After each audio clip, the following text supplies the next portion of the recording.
Quadratic formula कहते हैं it is a formula to solve quadratic equation. Quadratic equation को solve करने के लिए हमारे पास फार्मूला है।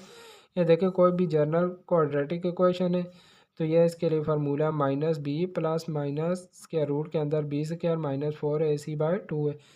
यहाँ पर एक्स स्क्वायर का जो कोफिशिएंट होगा उसको हम ए कहेंगे, एक्स के कोफिशिएंट को बी और कांस्टेंट टर्म सी। जिस तरह देखिए ये क्वाड्रेटिक इक्वेशन है, एक्स स्क्वायर का जो कोफिशिएंट है वो हमारे पास ए की इक्वल होगा, एक्स का कोफिशिएंट बी के इक्वल और कांस्टेंट टर्म सी।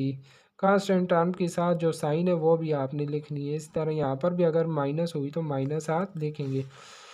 अब यह क्वाड्रेटिक फार्मूला मैंने लिख दिया, इसमें अभी वैल्यू पुट कर दें। देखिए माइनस की साइन, इसी तरह बी की वैल्यू 2 थी तो बी की जगह 2 लगा दिया, प्लस माइनस स्क्वायर रूट के अंदर बी स्क्वायर आ रहा है, बी की जगह बी की वैल्यू मैंने 2 पुट कर दी ऊपर स्क्वायर। इसी तरह माइनस 4, ए की वैल्यू 7 थी और सी की वैल्यू -1 तो सी की जगह मैंने -1 पुट कर दिया डिवाइडेड बाय 2 और ए की जगह ए की वैल्यू 7 पुट कर दी। तमाम वैल्यू पुट करने के बाद हम इसको आगे सिंप्लीफाई करेंगे तो आपके पास इस क्वाड्रेटिक इक्वेशन का सॉल्यूशन आ जाएगा।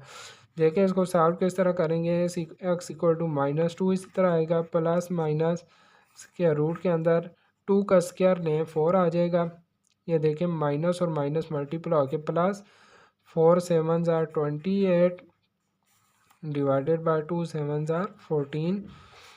अब इसको मज़ीद सिंप्लीफाई करें तो -2 प्लस माइनस 28 प्लस 4 करें तो उसके रूट के अंदर आ जाएगा 32 डिवाइडेड बाय 14।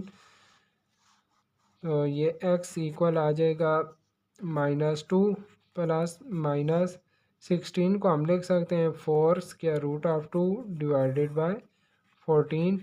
तो ये हमारे पास इसका आंसर आ गया। इसको आप प्लस वाली टर्म के साथ अलग आंसर और माइनस वाली के साथ अलग भी लिख सकते हैं या इसी तरह भी लिख रहे हैं, तो ये आंसर भी हमारे पास इसका ठीक है।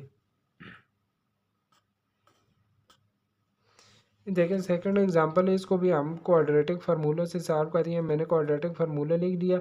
एक्स स्क्वायर का जो कोफिशिएंट है उसको हम ए ले लेंगे, एक्स के कोफिशिएंट को बी और कांस्टेंट टर्म सी ले ली।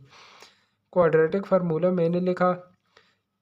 देखिए क्वाड्रेटिक फार्मूला के साइड पे वही वेरिएबल लिखना है जो इस इक्वेशन में आ रहा होगा। इधर अगर वेरिएबल वाई होता तो फिर हम यहाँ पर वाई लिखते।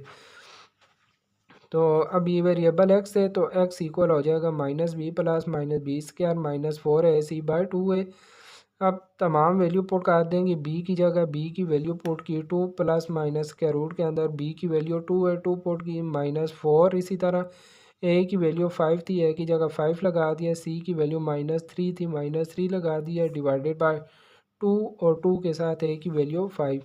अब इसको देखें हमने सिंप्लीफाई किया तो सिंप्लीफाई करने के बाद प्लस वाली वैल्यू अलग कर ली, माइनस वाली अलग कर ली। देखें यहाँ पर -2 प्लस 8/10 अलग लिख लिया, फिर -2 माइनस 8/10 अलग। तो इनको सिंप्लीफाई किया तो ये हमारे पास x की 2 वैल्यू आ गई है। मैंने बताया था x की जितनी पावर होगी उतनी हमारे पास x की वैल्यू आ जाएंगी। तो ये द क्वाड्रेटिक फार्मूला का तरीका। उम्मीद करता हूँ कि ये जो क्वाड्रेटिक इक्वेशन और इसके सॉल्यूशन मेथड है ये आपको समझ आ गए होंगे। इंशाल्लाह नेक्स्ट वीडियो में मुलाकात होगी। अगर वीडियो आपको अच्छी लगे तो चैनल को सब्सक्राइब करें, वीडियो को लाइक और शेयर भी ज़रूर करें। अल्लाह हाफिज़।